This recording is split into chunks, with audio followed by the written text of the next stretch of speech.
You brought up Washington, D.C. For those, okay, Dr. Johnson, you brought up Washington, D.C.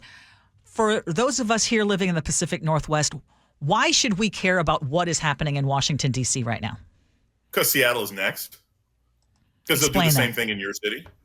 I mean, like, look, I've been in L.A., I've been in D.C.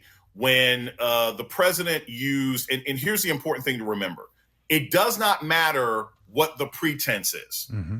In Los Angeles, it was, well, there's protecting out of the control, undocumented people. That was a lie. It was just an attempt to stress test if you could do a military takeover of a city that you don't like.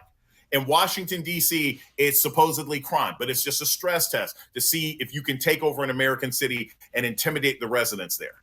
Seattle would be a top 3 or 4 place that they're going to go after next because there are protests in Seattle. There's activism on the ground in Seattle. There are homeless issues in the city of Seattle. By the way, these aren't different than any other major city in America, but those are the kinds of things that this regime uses as a pretense for a military lockdown. So I think people in Seattle should definitely care about this. I think people in Cleveland should definitely care about this. I think people in Philadelphia should care about this. The only people who right now are pretending they don't have to care are residents of major cities in red states. He ain't going after Houston. He ain't going after Dallas yet. But there's no reason to think that if this administration is successful, that they won't move forward. So I look, and I know residents in D.C. I spent half my year there, right?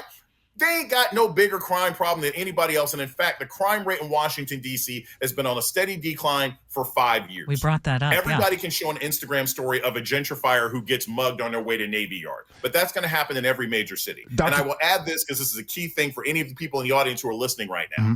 There is always, for people who care about crime, there is always across the country a spike in sort of delinquent crime, small robberies, shoplifting, and stuff like that. And that gap between the end of summer camp and vacation Bible school and when the kids actually go back to school. There's a 2-week block where there's just a lot of bored teenagers and parents are going crazy. That's all this is. It's not an excuse to take over a city. You know, Dr. Johnson, not a lot of people know nothing about Vacation Bible School. I'd argue that place right there has some stuff that some parents don't know about. Hey, Dr. Johnson, speaking of the cops, you been to Vacation Bible School? If you know, you know.